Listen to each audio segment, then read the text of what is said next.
Boa tarde, estamos em mais um Ação e Reação no dia 9 de março de 2016.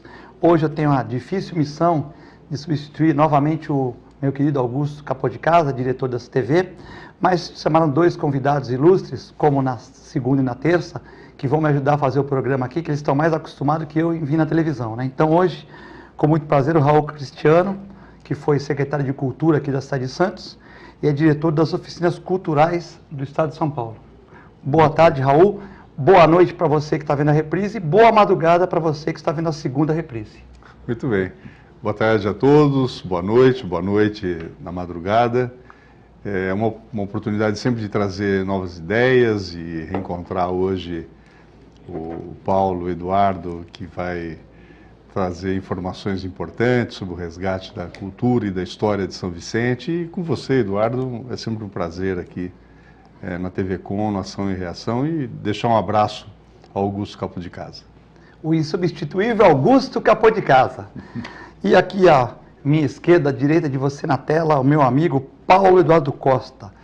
Vice-presidente de um monte de coisa, mas presidente, não, vice-presidente de um monte de coisa, do Golf Clube, e presidente do Instituto Histórico e Geográfico de Santos. Porque o Paulo é assim, quando ele é presidente, sempre coloco ele na diretoria, porque ele é uma pessoa que trabalha muito, uma pessoa que conhece. Eu já fui vice do Paulo também. Da Sociedade Protetora dos Animais. Tem muita gente que está na proteção animal agora, Raul, e acha que foi o dono da coisa. Mas quando nem se falava em cachorro, só tinham dois tipos de ração, o Paulo era presidente do Kennel Clube e, junto, presidente da Associação Protetora dos Animais. Isso. E eu fui eleito vice com o Paulo numa gestão que nós fizemos, que tinha Bem-vinda, Deolinda. Isso. Nós fizemos muitas coisas aí naquela época difícil, hein, Paulo? Mas posso dizer que isso foi no século passado, Eduardo, na verdade, porque nós estivemos juntos na Protetora dos Animais de Santos e São Vicente por volta de 1986, 87. Isso faz muito tempo, né, Raul? 87. Eu nem havia nascido ainda. Foi 87 que eu me formei em 86, fiquei um ano fora. Foi 87 até 89, até 2000, 90. Foi nessa faixa, mais ou menos. Até 90, 3 anos. Mais ou menos isso. Eu me recordo bem, sim. É que, na verdade, é o seguinte, até as pessoas perguntam para mim, puxa, Paulo, você está sempre envolvido nas instituições. E, curiosamente, Raul, a gente sabe disso, que a gente não tem valores, as pessoas não se doam de graça. É muito difícil alguém arregaçar as mangas e dizer, olha, eu vou fazer um trabalho voluntário, porque esses cargos todos que a gente ocupa, nas instituições civis de maneira geral, na Protetora dos Animais, na União Internacional Protetora dos Animais, no próprio Kennel Clube da Baixada, antes eu havia sido presidente do Santos São Vicente Golf Clube, presidente do Santos Kennel Clube, que era um clube antigo de sinofilia, todos são cargos filantrópicos, né? A gente faz isso porque a gente quer participar e, de uma forma ou de outra, ajudar a comunidade. Da mesma maneira que eu agora estou presidente do Instituto Histórico e Geográfico de São Vicente, que é uma casa fenomenal, um imóvel absolutamente inenarrável, as pessoas têm que ir lá conhecer, uma casa construída em 1890, que tem agregada a ela uma casa construída em 1865, que pertenceu ao Coronel José Lopes, que foi prefeito da cidade, foi intendente da cidade, e essa casa principal que pertenceu ao Barão Pritzelwitz, e que reúne um acervo hoje, Eduardo, de pelo menos 20 mil livros raros, não estou dizendo livros raros, ou seja, objetos de adoração por quem gosta de livros. Tem muito Hitler, livro da Segunda Guerra. Olha, eu andei pegando, por exemplo, assim, aleatoriamente, e peguei. O primeiro que eu peguei no laboratório, na biblioteca, chamava-se Mein Kampf, escrito por um tal de Adolf Hitler, esse mesmo. Uma edição original de 1941 e nós temos lá. Peguei um segundo, que era, em francês, A Teoria Geral das Espécies, escrito por um tal de Charles Darwin, de 1815. Você tem noção que é isso? E esse acervo está lá dentro, né? Além disso... E você tem apoio público? Como é que funciona? Na verdade, não. Curiosamente, não. O Instituto tem lá em torno de 150 confrades e confreiras, que na maneira geral são intelectuais, ligados às academias de letras, de pintura, de artes e ofícios, e de maneira geral agregam em torno da conservação desse espaço. O Instituto mantém na parte de baixo cursos subsidiados. Então, por exemplo, você tem uma criança que quer fazer um curso de computação, mas lá na escola tradicional aquele custo vai custar R$200, lá conosco custa 70. Ou seja, nós fazemos um preço menor que é para ajudar a população mais carente. Pequena parte dessa mensalidade é usada na manutenção da instituição, além das contribuições voluntárias. Aliás, está até foto lá. Essas fotos são efetivamente do casarão de 1890, onde morou o barão Kurt Gustav von Pritzelwitz, que é uma figura muito proeminente da cidade, porque o barão, além de ser um negociante de café, né, e ter uma grande fortuna, ele à época colaborou muito para o desenvolvimento de São Vicente. Graças a ele, nós tivemos a Avenida Presidente Wilson asfaltada, a Avenida Manuel da Nóbrega asfaltada, o Hospital São José construiu essa sede linda com a ajuda dele, e muitas organizações que fazem parte hoje da vida da cidade, da história da cidade, teve a contribuição do Barão Pinto E ele que vendeu, não, o Barão comprou do prefeito? Não, na verdade a história assim é curiosa. Morava ali, era o Coronel José Lopes, que hoje o Coronel José Lopes é o nome dado à Praça do Correio em São Vicente. É uma praça muito famosa. Lá chama-se Praça Coronel Lopes em homenagem a ele. E ele era o intendente. O intendente à época era o prefeito, né? De maneira geral trocava-se. Ele era o intendente, um coronel nomeado. A família do coronel vendeu para o sogro do barão e o barão consequentemente comprou a propriedade toda como uma chácara. Então, quem conhece São Vicente, lembra-se vagamente dessa casa, vai lembrar que atrás do Instituto tem lá os escoteiros, o Grupo Escoteiros do Ar de São Vicente. E a sede dos escoteiros eram as cocheiras do Barão. Olha que história fascinante. E descobriu-se em 1941 que o Barão, além de ser um homem benemérito, ele também era um espião alemão. Disse a lenda de que ele mantinha lá naquelas cocheiras um radioamador e como ele falava alemão e lia em português com fluência, ele passava informações pelo radioamador privilegiadas para a Alemanha. Quando descobriram esse fato, ele foi então convidado pelo governo brasileiro a deixar aquela residência e aí então ele foi confinado em sua fazenda de café em Limeira. E aí ele nunca mais voltou a casa. Acabou vendendo a casa para uma família argentina, que ficou ali 2 anos, e em seguida para o Dr. Jarussi, um conhecido cardiologista, que montou ali no local o primeiro hospital cardiológico do país, que não existia.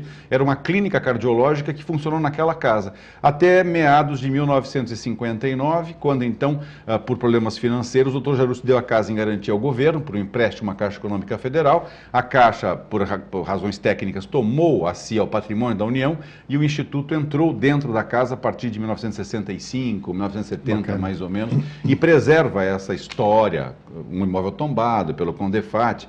Agora, recentemente, inclusive, descobrimos sítios arqueológicos lá importantíssimos, porque fomos escavar alguma coisa e descobrimos por acaso. Então, assim, é uma história longa e muito interessante. Raul Cristiano, diretor das Oficinas Culturais do Estado de São Paulo, fazendo muita coisa, muitos projetos. Fala dos projetos que estão sendo realizados, que estão sendo feitos e do futuro também. Olha, nós temos 15 oficinas culturais no Estado de São Paulo. Eu dirijo as 15, é um programa do Governo do Estado. Aqui na Baixada Santista nós temos a Oficina Cultural Pagu, que funciona provisoriamente na Rua Espírito Santo, número 18. Brevemente vamos reocupar a Cadeia Velha, que as obras estão em fase de conclusão, né? E aí essa oficina ela vai dar um suporte ao funcionamento e atendimento da população dos 9 municípios da Baixada. Só que nessa nova roupagem, a Oficina Cultural Pagu ela se tornará um centro cultural, né? E ela terá atividades não só de formação, mas também de difusão cultural. A Cadeia Velha tem uma tradição, né? Ela já passou por um processo histórico, só que é um prédio público, né, Paulo? Não como a Casa do Barão, mas ela já foi Câmara Municipal, já foi Prefeitura, já foi cadeia. Por ali há registros assim de figuras da nossa história, entre elas a própria Pagu, que é a patrona da oficina cultural aqui. Ela foi confinada numa cela, e inclusive na história da Pagu, na biografia da Pagu, ela relatava que a pior parte da vida dela foi justamente quando ela esteve confinada na Cadeia Velha, e ali ela sofreu também, ela apanhou muito, ela foi torturada aqui na Cadeia de Santos. Agora, nós estamos nos preparando para reassumir a cadeia, não é? E reassumir com as oficinas culturais, e estamos também fazendo parceria com os municípios. Eu fico contente de saber desse novo impulso que o Instituto Histórico e Geográfico de São Vicente passa a ganhar com o Paulo, porque o Paulo, nós vimos uma demonstração, né? O Paulo, ele não ocupa as funções, os cargos, apenas para ter no currículo dele. Ele vai fundo, né? Ele busca a história, ele vai resgatar parcerias. Então, acho que, de repente, as oficinas culturais regionais poderiam fazer uma parceria com você lá, também aqui nós estamos discutindo com a Silvia Teixeira, via Pinacoteca, os municípios todos, enfim, é um trabalho muito intenso, muito gostoso de fazer. Inclusive, agora de 16 a 18 vai ter a Semana da Cultura Caiçara, né?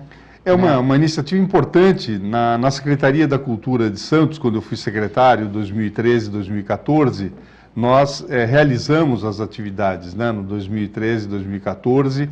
A iniciativa é do vereador Sandoval Soares, ele inclusive não só viabilizou essa comemoração e esse destaque da cultura caiçara, como também alocou no orçamento municipal, que isso é importante e é uma ajuda fundamental para a Secretaria de Cultura de Santos, os recursos necessários para desenvolver a valorização da cultura. Então você tem oficinas, você tem apresentações musicais, você tem a gastronomia, você tem alguns trabalhos como a fabricação das rabecas com madeira típica aqui da Jureia, aqui do nosso litoral. É muito importante participar. As oficinas culturais PAGU, Governo do Estado, estão junto com a Prefeitura e com o Márcio Barreto, com o próprio Sandoval Soares, com o Sérgio Williams, nesse trabalho.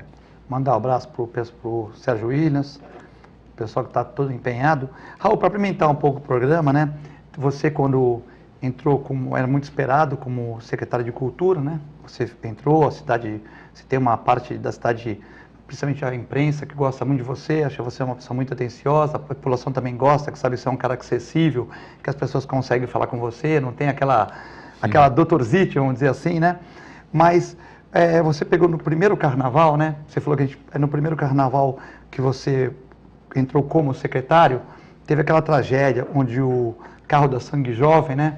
Sim. Ele, na saída de madrugada, ele bateu na avenida...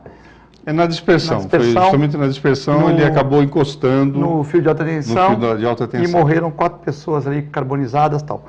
E você, como secretário, além do prefeito Paulo Alexandre, foram, de uma certa maneira, indiciados nisso, né? Mas hoje o Ministério Público já os absolveu. Queria que você explicasse um pouco como é que foi aquilo, como é que você, como secretário, de repente pegando... Lógico, isso aí é uma tragédia que ninguém né, tem uma coisa, não foi uma coisa que teve dolo, né? Mas como é que você, como secretário, de repente pegando primeiro mês, já tendo que enfrentar um carnaval, que de repente você não preparou esse carnaval, né? Porque é normal, se você convoca um secretário que ele entra em janeiro, e o carnaval em fevereiro, não deu tempo para fazer essa preparação toda, as verbas, tudo não foi na sua gestão.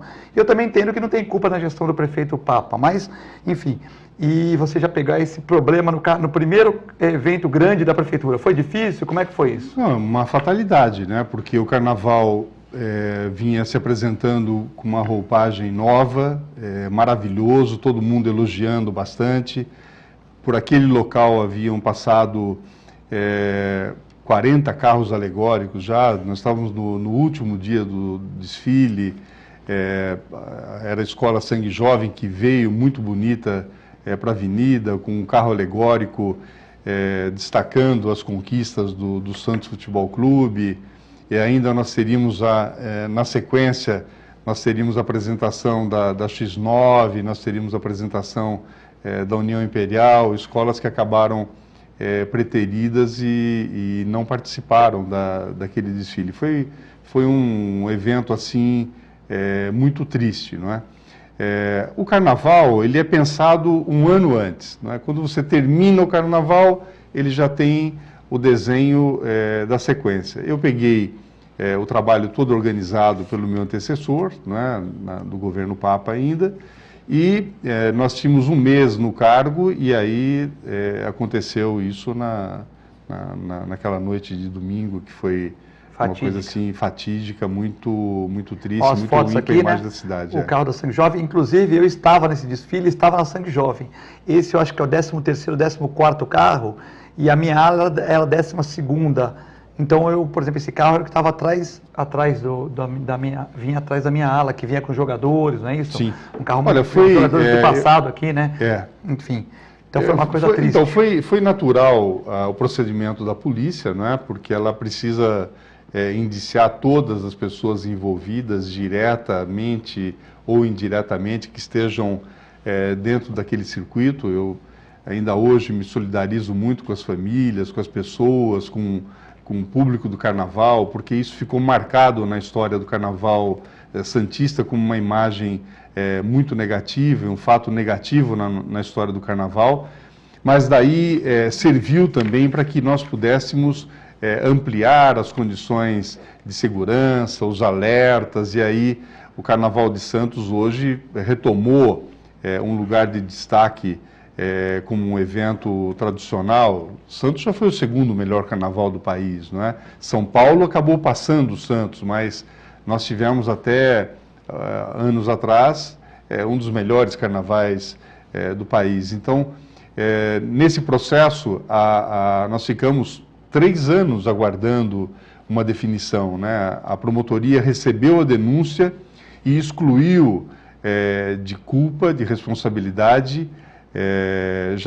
O Tribunal de Justiça já havia excluído o prefeito Paulo Alexandre, daí fui excluído eu, o Rafael Leal, que é o atual secretário adjunto da Cultura, ao lado do Fabião, né? O Fabião assumiu o meu lugar em janeiro do ano passado, e o terceiro foi o diretor-geral da Escola Sangue Jovem, que é o Vilela, e aí ficaram 2 funcionários da prefeitura, que atuavam na área da dispersão, e 4 pessoas ligadas à escola.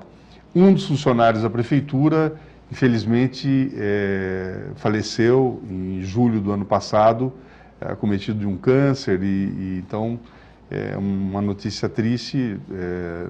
Não vai responder, não tem mais nenhum motivo. Acho que a própria promotoria estaria excluindo o nome dele desse processo, né? Mas eu tenho certeza absoluta que foi uma fatalidade, e as pessoas que continuam respondendo por esse processo, elas terão toda a oportunidade de se justificar sobre as suas reais responsabilidades. É bom o programa que a gente pode esclarecer aqui ao vivo, né, que o prefeito Paulo, o secretário Cristiano, que na verdade... É um alívio, né? É um alívio. Não deixa de ser um alívio. Verdade... As pessoas... Não, porque é o seguinte, hoje em dia, né, com a facilidade da comunicação, né, alguns adversários políticos, porque eu tenho uma militância estudantil, política de muitos anos... Fundador do PSDB, né? E eles se aproveitavam disso e me apontavam nesses 3 anos nas redes como assassino, como homicida, não é? Então, eu gostaria que as pessoas tratassem com muito cuidado o tipo de inverdade que se coloca. Muita gente achava, inclusive, que eu estaria preso, não é? Em função da questão do Carnaval. Acho que é lamentável tudo que ocorreu, mas a Justiça deu um passo importante e eu me sinto aliviado, eu, minha família, meus amigos. Estamos mais aliviados agora. E posso dizer, Raul, aí como seu amigo também, que em nenhum momento alguém pensou que você pudesse ter culpa em alguma coisa dessa.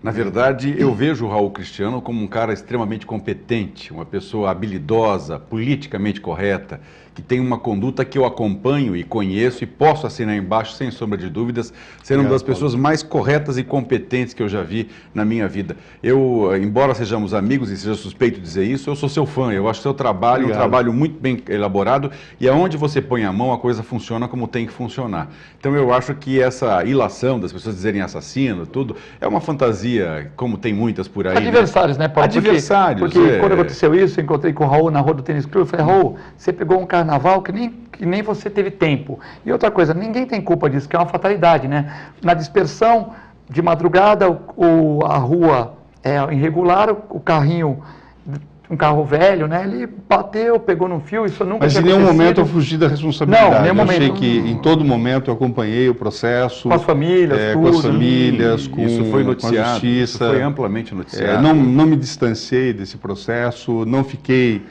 tranquilo, e não estou tranquilo ainda, até porque nós temos que esperar a conclusão dele por completo. Mas, viu, a rede social também é importante. Outro dia eu estava vendo um debate lá sobre o Santos, né, e foi citado um secretário, que na época foi diretor, né? E ele colocou embaixo, olha, eu printei isso aqui, se você não tirar, eu vou para o advogado, né? Porque as pessoas pensam que podem colocar tudo, né?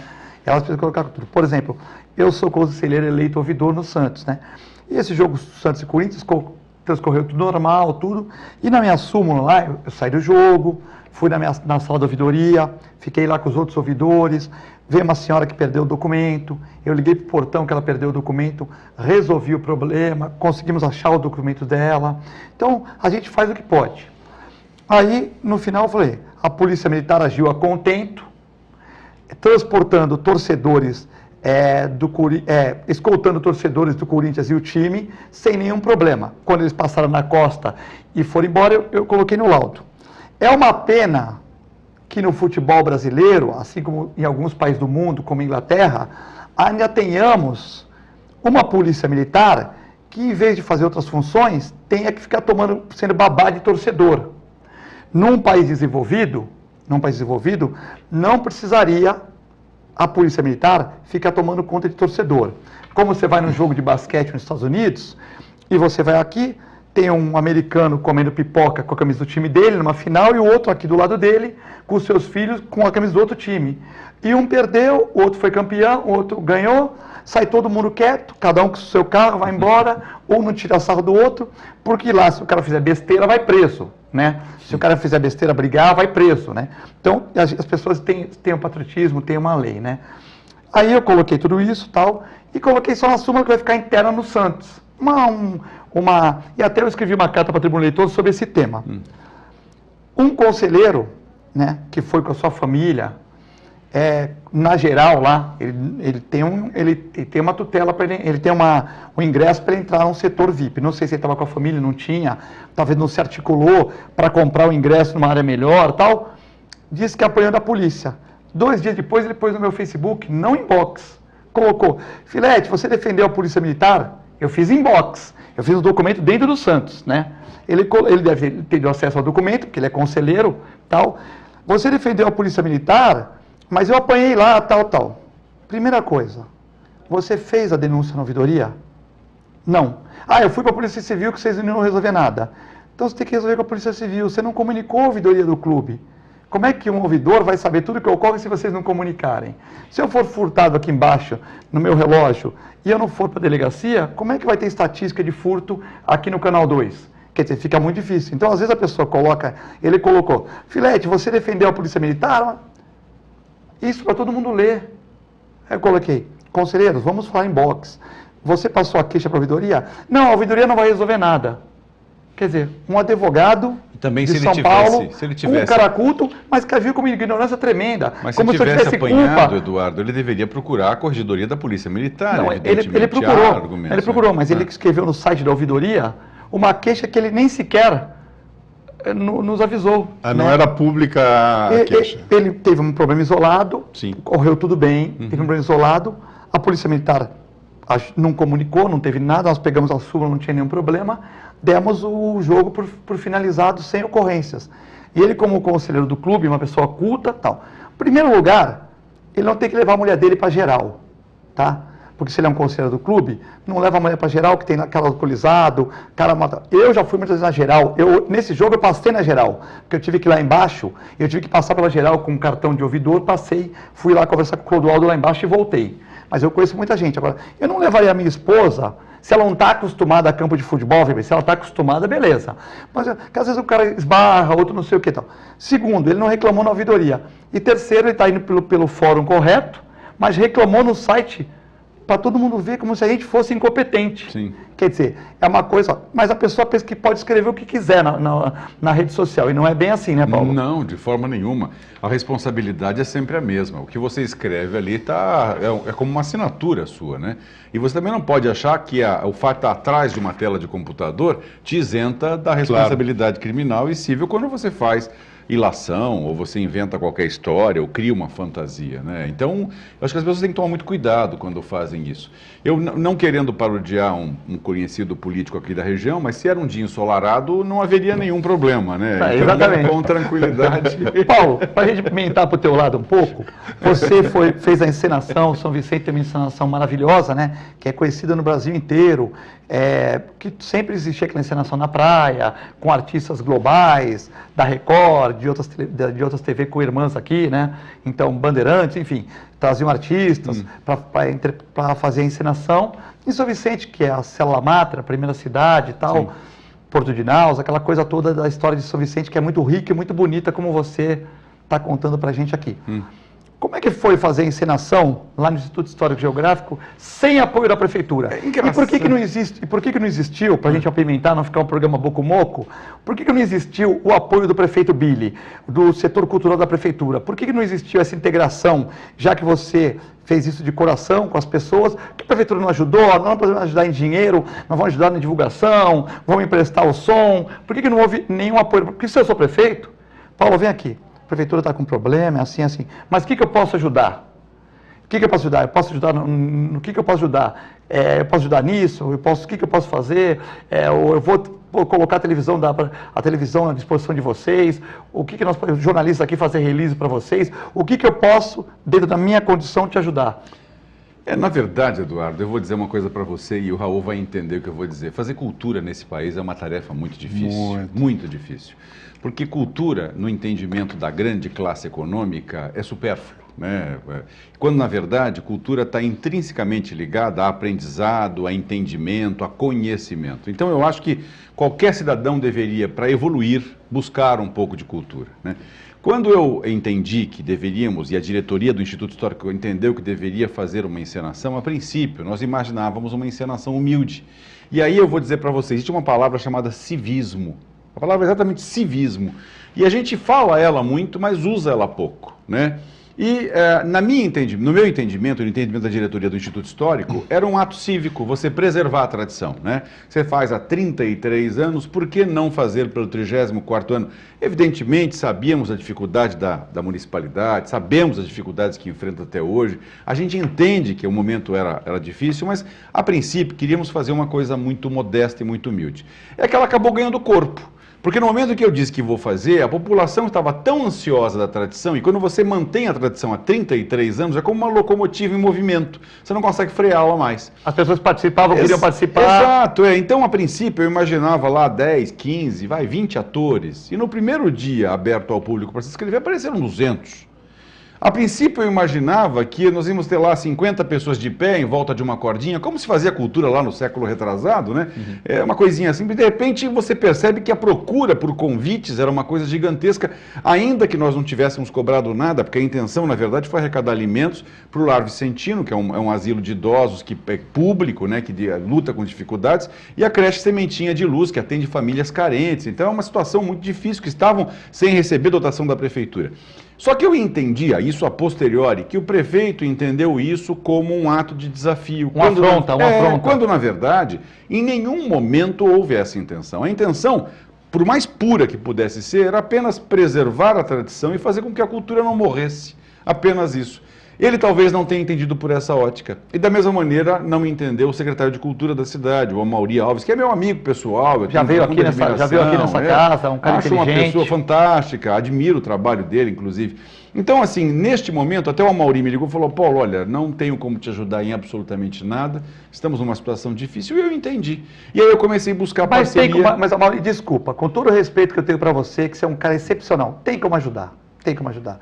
Assessoria da Prefeitura de Comunicação, divulga o evento para os meios de comunicação. Tem como ajudar. Ajudar tem. Lógico que não pode ajudar, mas às vezes uma palavra de um prefeito, nós não temos condição, mas ajuda o Paulo Eduardo Costa, a população, nós estamos precisando, um prefeito, pode ajudar sim. Talvez não monetariamente, mas podia ajudar. Eu acho que se alguém não poder ajudar, às vezes o cara vai lá, pede um um panetone para você, você não dá o panetone, mas dá um pedaço de pão. Alguma coisa podia, talvez não monetariamente, sim, né? Sim, mas na verdade, Eduardo, o que me surpreendeu e o que surpreendeu muito foi justamente essa acolhida da população. Você não imagina como eu me emocionava ao ver assim grupo de 10, 12 costureiras chegando lá em grupo e dizendo: nós estamos aqui nos oferecendo para ajustar os figurinos, gratuitamente. Ver gente do povo chegando lá dizendo assim: olha, não sei fazer nada, mas eu posso varrer o chão. O outro dizendo: olha, eu não sei fazer nada, mas eu posso ser o porteiro daqui para ajudar. Então, assim, e depois ver o empresariado também colaborando, porque era um telefonema atrás do outro: olha, eu posso doar as arquibancadas, conseguimos arquibancadas. Outro: eu posso doar a aparelhagem de som, teve o som. Eu vou doar a iluminação, teve iluminação. O Roberto Marquesi, que é o diretor do espetáculo, que é uma figura proeminente na cidade, que mereceria reconhecimento e merece o reconhecimento pela sua capacidade e competência. Ele sozinho escreveu o roteiro, criou uma estrutura, bolou o espetáculo. Quer dizer, para todos nós foi um motivo de grande engrandecimento. A Miriam Fernandes, a esposa hoje do Roberto Marquesi, ajudou muito. E aí a gente vinha a colaboração individualizada de tanta gente, que foi uma coisa impressionante. Realmente me sensibilizou e foi um grande sucesso. Roberto Marquesi é uma pessoa do bem. Quando começou a TV Litoral, da família Mussi, né? Um abraço para o Cláudio Mussi, para o Lupércio. Ele que ficava lá coordenando os programas, né? Ou seja, ajustando as coisas no início da TV da Baixada Santista, né, Cristiano? Que você foi muito tempo, lá comigo. Né? Faz tempo, era o programa do Armando Gomes que tinha, o programa da Cília de Maria, né? Capitão Mora Guiar ainda. Capitão Mora Guiar, do lado do bombeiro. Coisas do século passado. Essas são. Bom, nós vamos a um breve intervalo. Não vai pro Plim Plim, não. Continua com a gente aqui.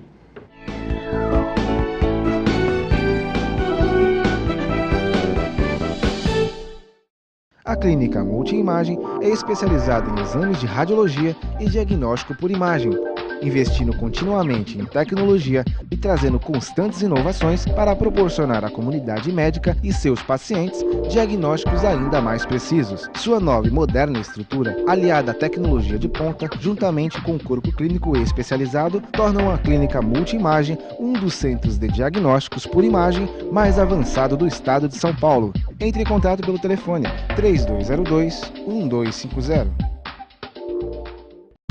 Com o objetivo de atender cada vez melhor, o Plano de Saúde Santa Casa oferece a você e a sua família uma ampla rede de atendimento em Santos, São Vicente, Praia Grande, Cubatão e Guarujá. Além de contar com a melhor equipe médica e multiprofissional do litoral paulista.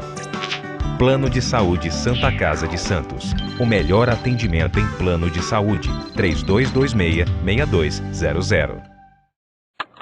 A TV Com traz qualidade e interatividade para a Baixada Santista. Nos preocupamos constantemente com a qualidade de nossas produções. Por isso, investimos em equipamentos e profissionais qualificados. Nosso estúdio é, sem dúvida, um dos mais bem equipados da região. São mais de 40 metros quadrados de tecnologia. TV Com, sempre com você. Corta.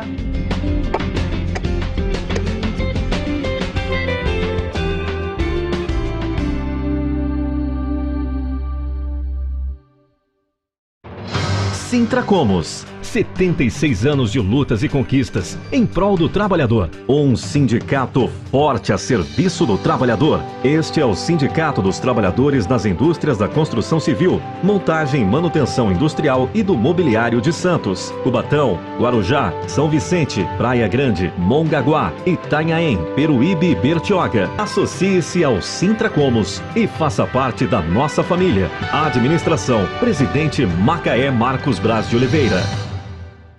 Existe um lugar em Santos onde você encontra os empreendimentos mais fascinantes da região. Um lugar amplo, aconchegante, feito para oferecer o melhor atendimento para você. Um lugar que reúne as melhores opções residenciais e comerciais nos bairros mais nobres de Santos. Um lugar que a gente nem precisava dizer, porque você já sabe. Central de Vendas Grupo Mendes, Rua Guaiaó 55, Aparecida. Venha fechar um bom negócio para abrir as portas do seu novo lugar.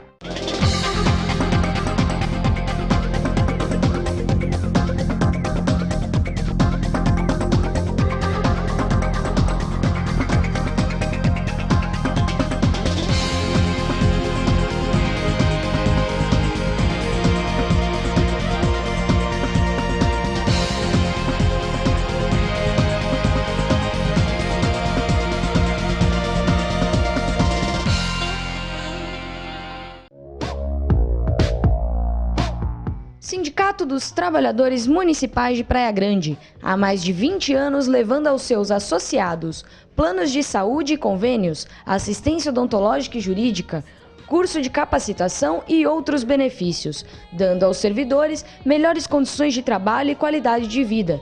Para mais informações, acesse o site www.sindicatopraiagrande.org.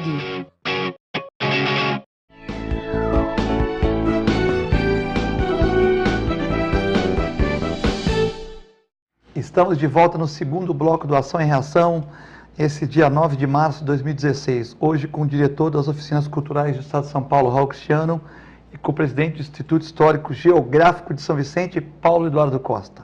Raul, o Paulo terminou no bloco, vamos começar com você agora.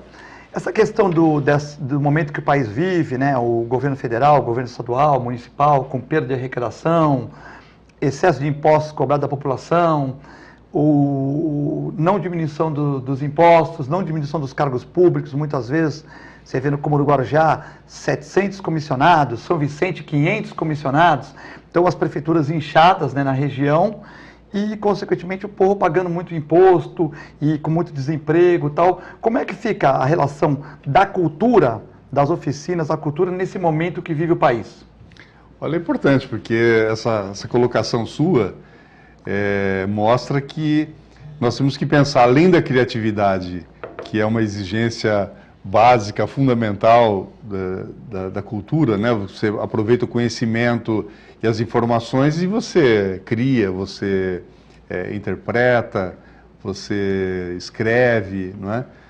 Agora, a situação política e econômica do país, elas estão, nesse momento, essa situação ela está toda confusa, né? Tem gente que atribui a crise somente à economia, outros ao fato da política, de não ter uma condução política que unifique não só uma questão de discurso, mas um entendimento para tirar o país da crise. Nós estamos há 3 anos vivendo um processo de recessão. Você, né? Como fundador do PSDB, né, uma pessoa correta, que com certeza todo mundo elogia como o Paulo falou, pelas atitudes, nunca teve se metido em nenhum problema, nunca teve um arranhão com o seu nome em falcatrua de nada, que é difícil na política, 20 anos na política não tem um arranhão. Essas besteiras de Facebook não comenta, porque pode tudo ser processado, inclusive. Mas como é que você vê, por exemplo, essa questão? Você acha que a crise política de a Dilma não está conseguindo, você que é um militante do PSDB, conhece muito de política, a Dilma, você acha que a crise é política ou a Dilma não está conseguindo governar? O que você acha desse momento do país e qual a solução? Olha, eu primeiro queria só completar a resposta da questão da influência da crise econômica na cultura, não é?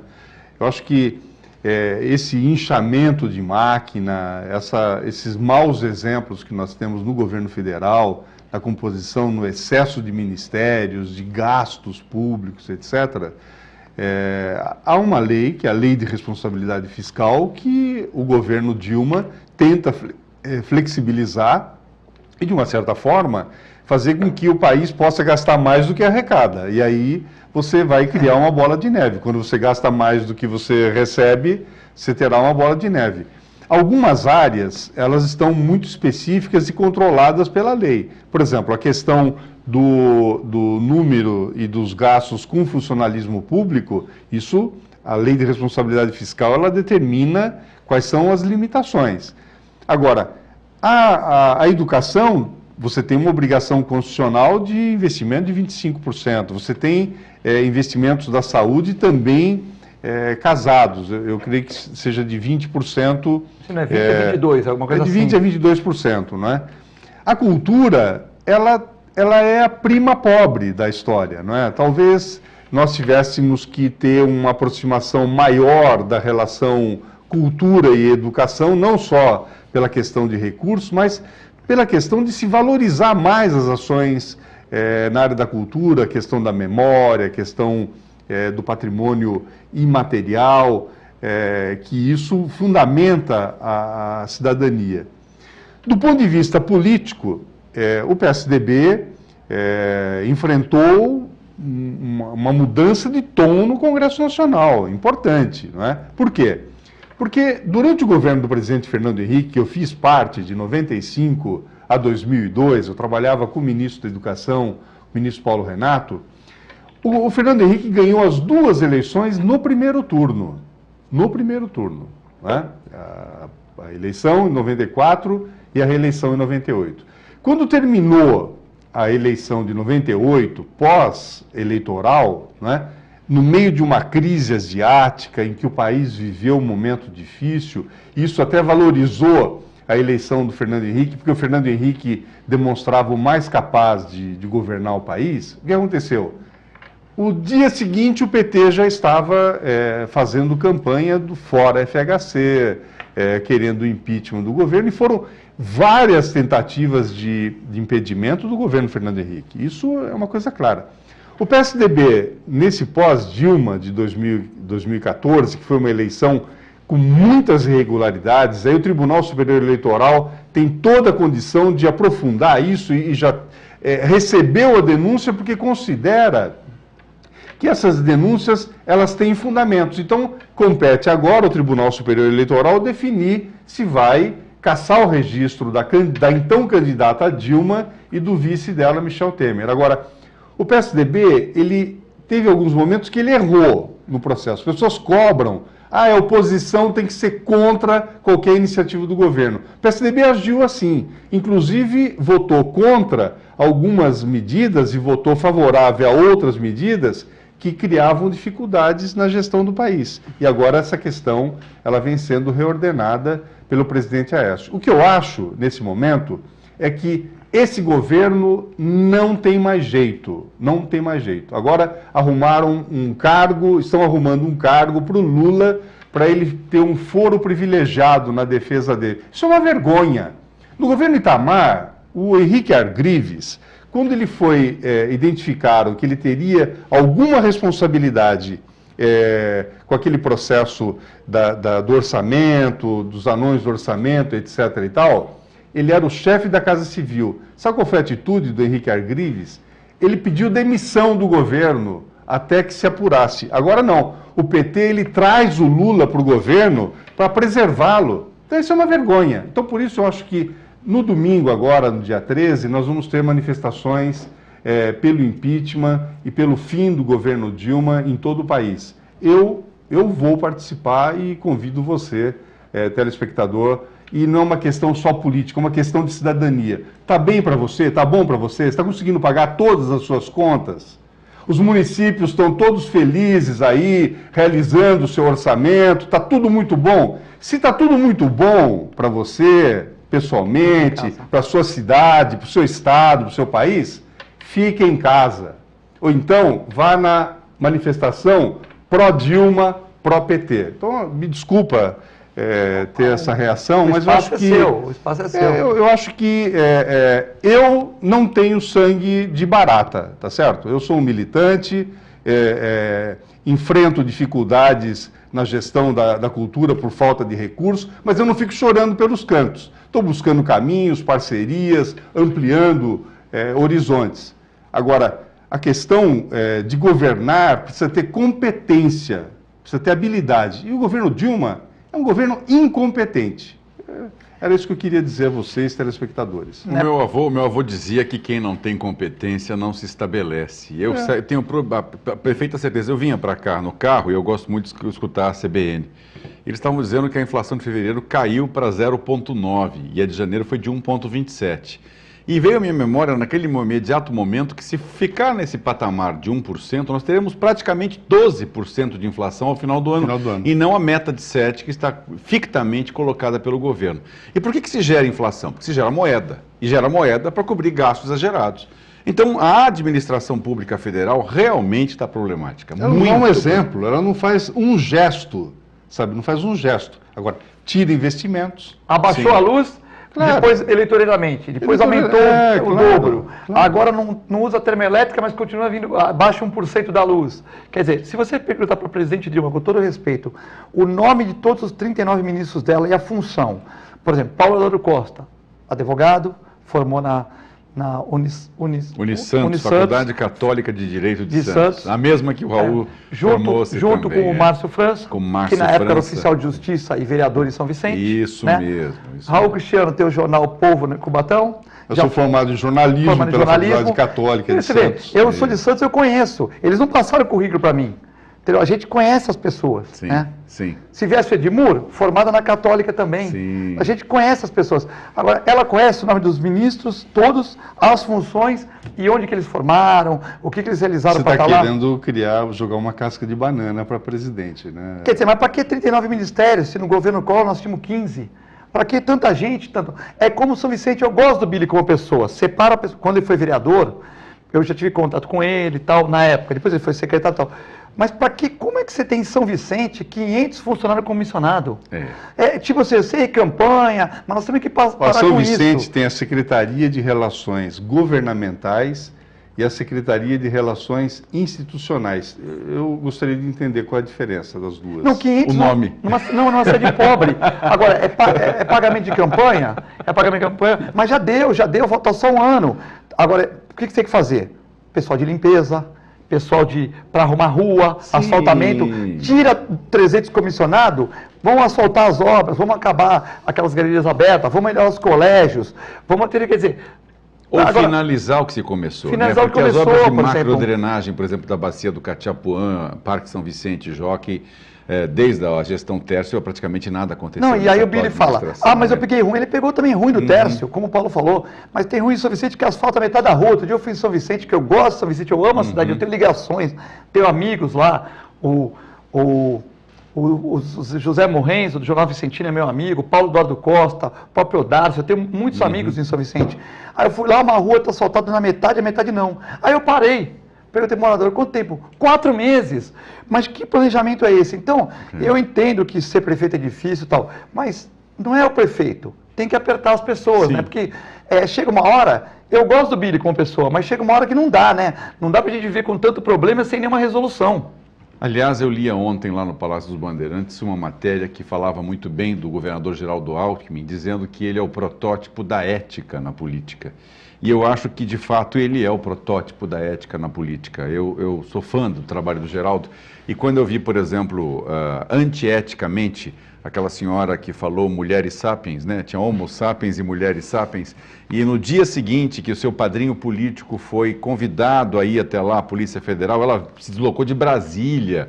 Quer dizer, por um fato isolado, pequeno, de somente menor importância. Quem tem culpa ou não tem culpa. O certo é certo e o errado é errado. O mundo é assim. E ele não foi algemado, veja bem. Teve respeito, né? Porque o Sérgio Moro falou, não algema, tal, só se ele não quiser ir.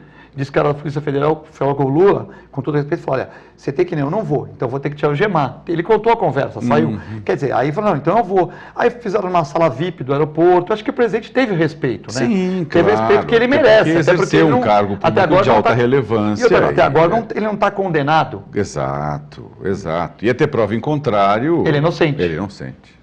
E a gente entende dessa forma. Embora existam indícios, etc, mas aí tem que ser apurado. A justiça serve para isso. O Sérgio Moro é um jogador de xadrez, né? Ele teve trabalho na Itália, naquele projeto, então ele vai fundamentando, põe 3 presos aqui, fundamenta aqui, aí desses 3, um abre o bico, ele não tem pressa. Ele é um magistrado de grande respeito, mas de grande respeito, que a gente deve até ter deferência ao trabalho dele, porque é um trabalho correto, ético, né? Moralmente inabalável.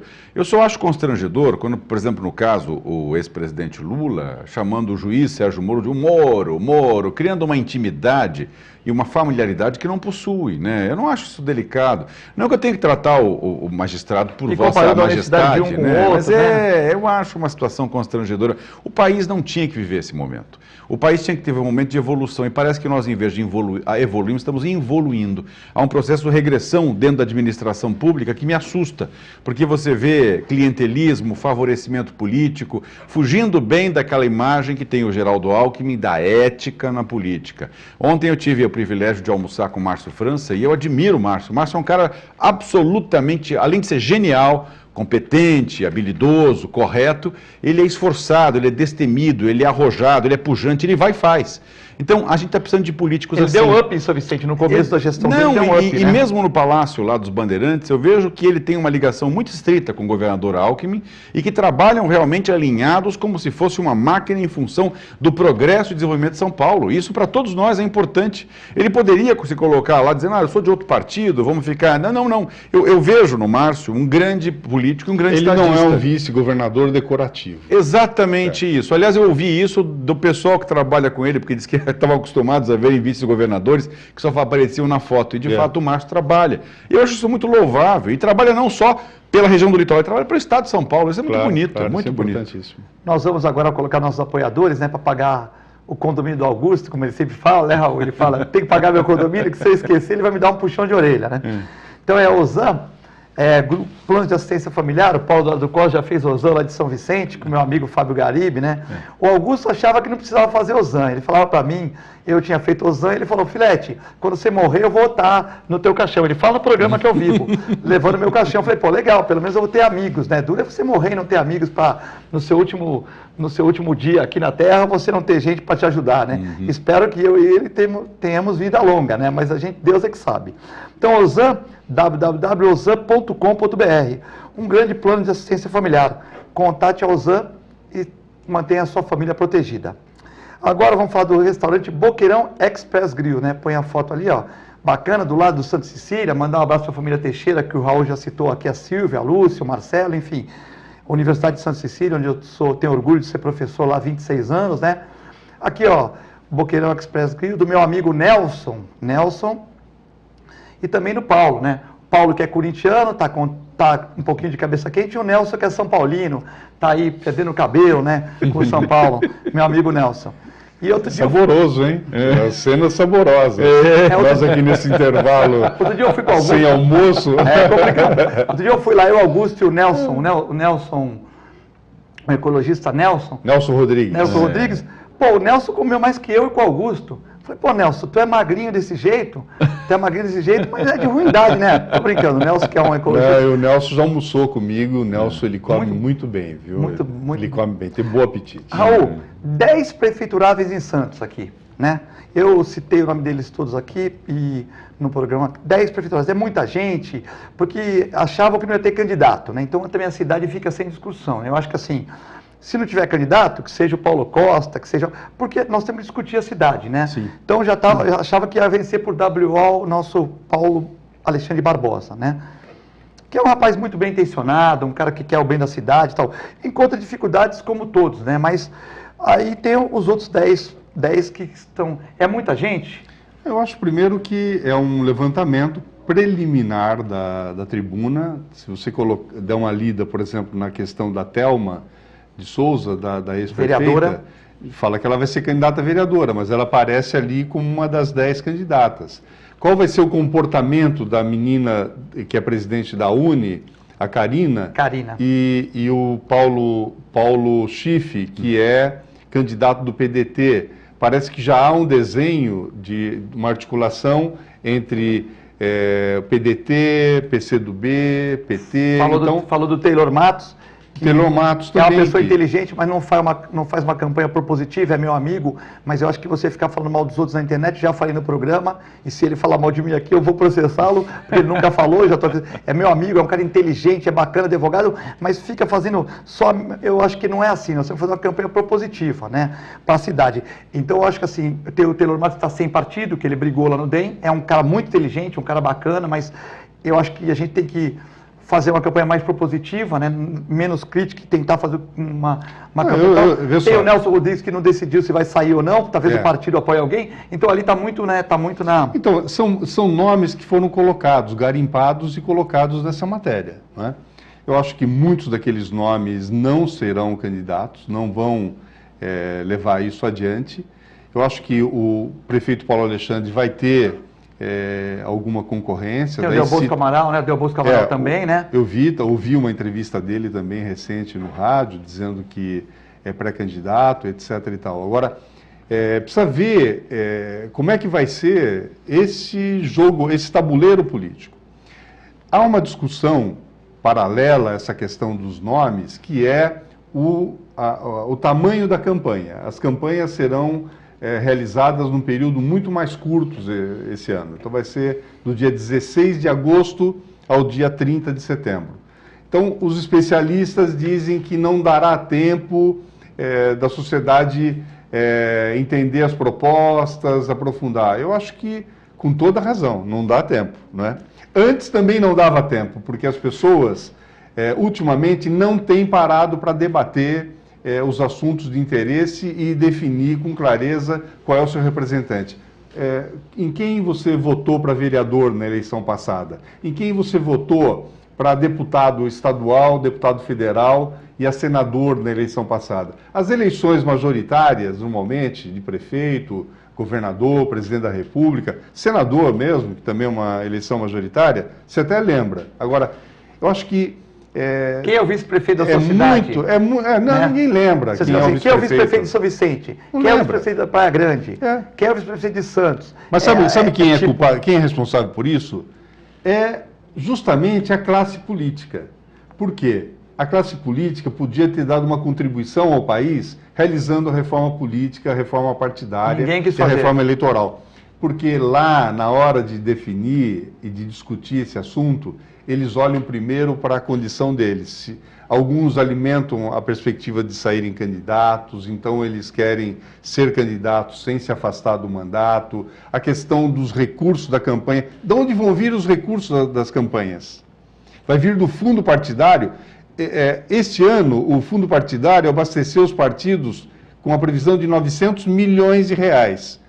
Com as campanhas custeadas pelos partidos, vai ter um novo aporte. Quanto vai custar isso ao Brasil? Essas questões estão aí e a gente está prestes a chegar nas convenções de julho. O executivo, quando vai sair para candidato, tem que se ausentar, né, do cargo, né? Não, quando ele é candidato à reeleição, não. Não, reeleição não. Mas agora, quando você, por exemplo, tem um secretário municipal... Isso, vamos lá.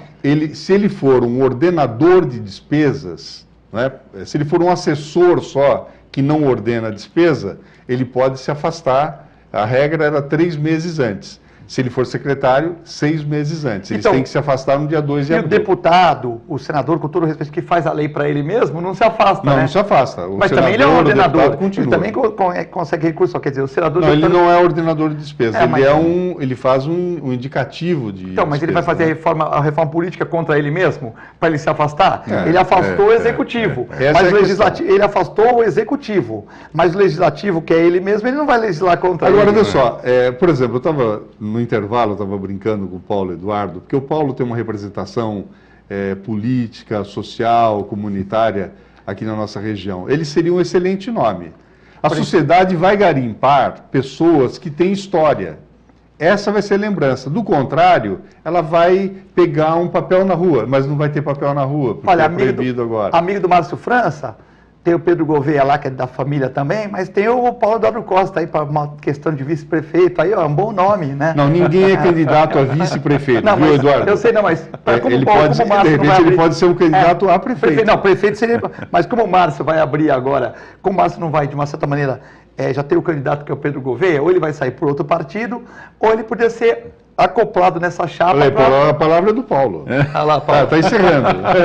Já estou te elegendo aqui, Paulo. Pedro Gouveia é um grande amigo, um competente político, uma pessoa que ama a cidade, da mesma maneira que o Márcio também tem uma ligação muito forte. Eu acho que não é o momento para mim pensar em política. Eu sou um idealizador, eu sou uma pessoa que gosta de fazer, mas por enquanto eu prefiro ficar só de espectador. Eu agradeço mesmo. Bom, estamos encerrando o programa. Boa tarde para vocês, fiquem com Deus. E até amanhã, se Deus quiser.